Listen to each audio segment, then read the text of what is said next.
राधे राधे. तर माझ्यासाठी केलेली मी थोडीफार शॉपिंग तुम्हाला मागच्या मिनी ब्लॉगमध्ये बोललेली की थोडीफार शॉपिंग केलेली मी तुमच्याबरोबर शेअर करणार म्हणून, आणि बालगोपालांचे वस्त्र देखील मी त्याच दिवशी दाखवणार।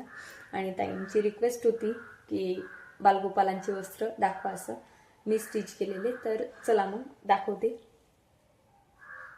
तर अगदी छोटूचे आहेत आणि त्यांच्यासाठी ना फेटासुद्धा बनवलेला, हे बघा।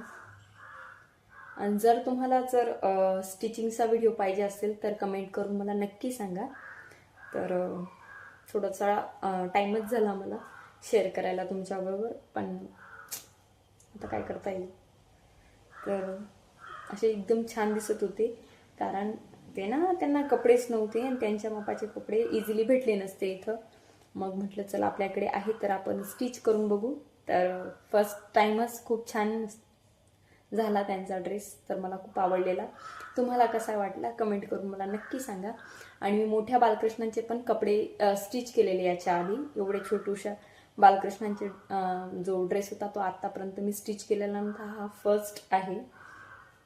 तर मी माझ्यासाठी काय केलं तर चला मग दाखवते।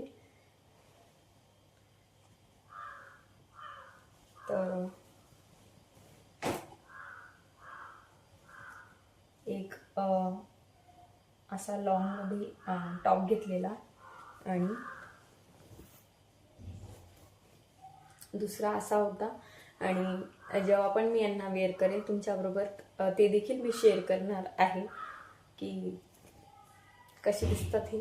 तर 250 रुपयाचे, म्हणजे 250चा एक होता आणि मग हे 500 पडले मला। आणि एक क्रॉप टॉप देखील घेतलं होतं, तर ब्लॅक कलरमध्ये आहे, बघू शकतात हे क्रॉप टॉप। आणि हे देखील मी कधीतरी वेअर केलं तर नक्की दाखवेन मी। हे तुम्ही साडीवर सुद्धा वेअर करू शकतात मला असं वाटतं, मी करून दाखवेलच तुम्हाला। आणि एक व्हाईट कलरची पॅन्ट घेतलेली मी, या दोघं याच्यावर टॉपवर।